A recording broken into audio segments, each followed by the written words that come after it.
kwĩna mwĩhoko wa kambuni ya ũkui wa ndege ya Kenya Airways kũrurumuka thutha wayo kwandĩkithia baita ya ciringi mbirioni 5.4 mwaka-inĩ wa 2024 thutha wa kũrengwo igoti rĩrĩa kambuni ĩno ĩrengagwo. Under the circumstances, what we've achieved, what the team has achieved is fantastic, and I hope that in your newspapers, in your columns, in your editorials, that you reflect that to your readers. Nayo namba ya athii arĩa mahũthĩrire ndege cia kambuni ĩno mwaka-inĩ wa 2024 nĩ andũ milioni 5,200,000, namba ĩrĩa yongererekete kuma andũ milioni 5 arĩa mahũthĩrire ndege cia kambuni ĩno mwaka-inĩ wa 2023. Nayo mĩrigo ĩrĩa ĩkuagwo nĩ ndege cia kambuni ĩno nĩ yongererekete mwaka-inĩ wa 2024 na gĩcunjĩ kĩa 25% na gũkinyĩria makĩria ma tani 70,000 ũkĩringithania na tani 56,000 iria ciakuirwo mwaka-inĩ wa 2023.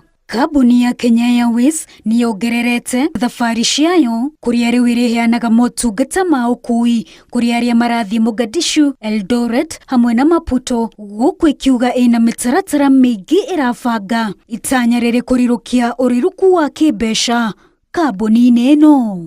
Wanjirũ Meta wa Al Hakim, Inooro TV.